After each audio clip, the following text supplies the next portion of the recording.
কখনো ভেবে দেখেছেন কিছু খাবারের স্বাদ কিভাবে আমাদের টাইম মেশিনের মতো করে অতীতে ফিরিয়ে নিয়ে যায়?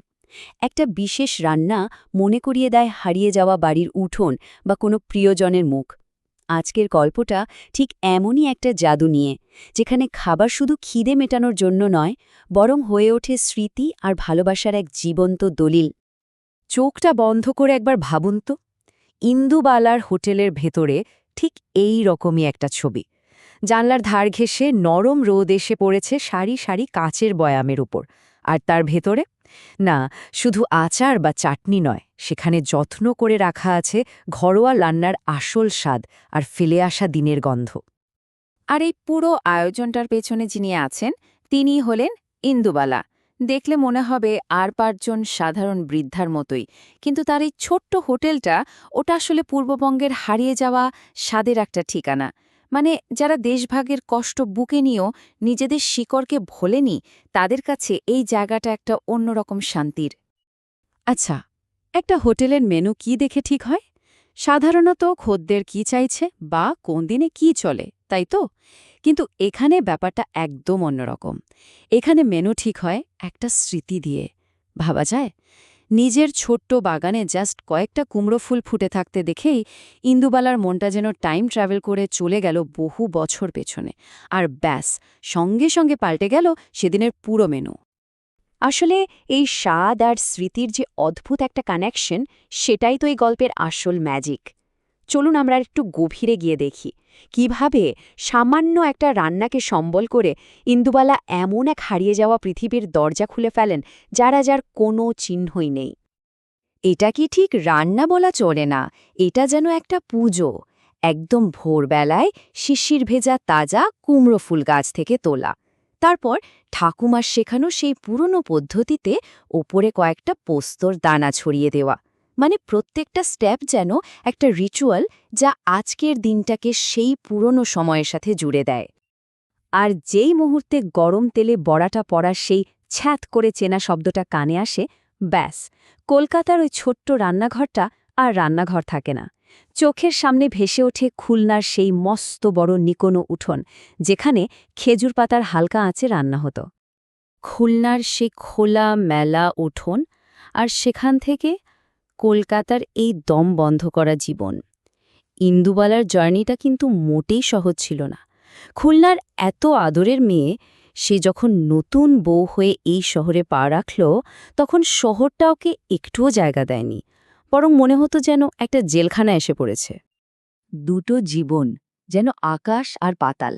একদিকে খুলনার সে খোলা হাওয়া, নদীর সন্ধ্যা গন্ধ, বাঁশবাগানে জোনাকির ঝাঁক, আর অন্যদিকে কলকাতা মানেই খোলা নর্দমার দুর্গন্ধ, একটা টিমটিমে বাল্ব, আর কথায় কথায় বাঙাল বলে খোটা শোনার অপমান। এরপর ইন্দুবালার জীবনে যেন বিপর্যয় নামে, একটা নয়, পরপর। প্রথমে স্বামীর হঠাৎ মৃত্যু তাকে এক গাদা দেনা আর ছোট ছোট সন্তান নিয়ে অথই জলে ফেলে দেয়। তারপরই এলো ৭১, মুক্তিযুদ্ধ শুরু হলো, আর দেশের সাথে, পরিবারের সাথে সব যোগাযোগ বন্ধ হয়ে গেল। আর তারপর যে খবরটা এলো, সেটা সব কিছু শেষ করে দেওয়ার জন্য যথেষ্ট ছিল। সব হারিয়ে তিনি তখন একেবারে একা, নিঃস্ব। যখন মনে হচ্ছিল সব শেষ হয়ে গেছে, ঠিক সেই ভাঙনের ভেতর থেকেই কিন্তু জন্ম নিল একটা নতুন শুরু। এমন একটা ঘটনা ঘটল যা কেউ ভাবতেও পারেনি, আর সেটাই ইন্দুবালাকে বাঁচার একটা নতুন রাস্তা দেখিয়ে দিল। এমন এক রাস্তা যা তার বাকি জীবনটাকেই বদলে দেবে। কিন্তু প্রশ্নটা হলো, কিভাবে? যখন চারদিকে শুধু অন্ধকার, বাচ্চাদের মুখে দেওয়ার মতো এক মুঠো চাল নেই, তখন একজন একা মহিলা কিসের জোরে ঘুরে দাঁড়ায়? কোথা থেকে পায় সেই সাহস? এর উত্তরটা লুকিয়েছিল খুব ছোট্ট একটা জিনিসে, মাত্র ৮ আনা।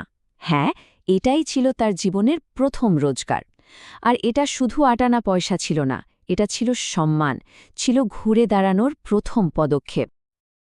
আর এই শুরুর গল্পটাও খুব অদ্ভুত। একদিন মাছ বিক্রেতার লক্ষ্মী এসে খুব সাধারণভাবে একটা অনুরোধ করলেন, মাজি, আজ তোমার বাড়িতে দুটো ভাত খাবো। ব্যাস, এইটুকুই। আর ইন্দুবালা, যার কাছে অতিথি মানেই সাক্ষাৎ নারায়ণ, তিনি কি আর না বলতে পারেন? সেদিন কিন্তু বাড়িতে এলাহি কিছু রান্না হয়নি। যা ছিল মানে একদম শেষ সম্বল বলতে যা বোঝায় সেই কুমড়ো শাকের চচ্চড়ি আর সামান্য ভাত, তাই দিয়েই তিনি লক্ষ্মীকে খাওয়ালেন। ওই এক থালা খাবার সেদিন শুধু একজনের খিদে মেটায়নি, জন্ম দিয়েছিল একটা ইতিহাসের। আর ওই এক প্লেট ভাতে ছিল একটা বিশাল যাত্রার প্রথম ধাপ। ওখান থেকেই ধীরে ধীরে গড়ে উঠল এমন একটা জায়গা যার শুধু ভাতের হোটেল ছিল না, ওটা হয়ে উঠেছিল একটা পরিবার, ভালোবাসার একটা আশ্রয়। ভাবুন তো, ইন্দুবালার হোটেলের এই পরিবারে কারা কারা ছিল? লক্ষ্মীর মতো বাজারের সাধারণ বিক্রেতারা, বোর্ডিং হাউসের ছাত্ররা যারা বাড়ির খাবারের জন্য মন খারাপ করত, অফিসের ক্লার্করা যারা রোজকার টিফিনে বোর হয়ে যেত, এমনকি ৭০-এর দশকের সেই উত্তাল সময়ে নকশাল ছেলেরাও গভীর রাতে নিশ্চিন্তে খাওয়ার জন্য এখানেই আসত। শেষে এমনকি যে নাতনি অভিমান করে চলে গিয়েছিল, সেও ১ দশক পর ফিরে আসে এই দিদার হাতের রান্নার টানে। তার এই সবকিছুর পেছনে কাজ করত একটাই বিশ্বাস, জীবে প্রেম, মানে সব জীবন্ত প্রাণীর জন্য ভালোবাসা। ওনার কাছে রান্নাটা কোনোদিন ব্যবসায় ছিল না, ছিল সেবা।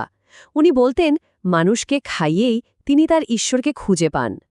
সময় তো অনেক পাল্টেছে, নিজের ছেলেমেয়েরা বড় হয়ে যার যার মতো দূরে চলে গেছে, কিন্তু একটা জিনিস কোনোদিন পাল্টায়নি, সেটা হলো ইন্দুবালার হোটেলের খোলা দরজা। শহর যখন বন্যায় ডুবে গেছে, ধর্মঘটে বা কারফিউতে স্তব্ধ হয়ে গেছে, তখনও কিন্তু তার হোটেলের উনুনটা জ্বলত।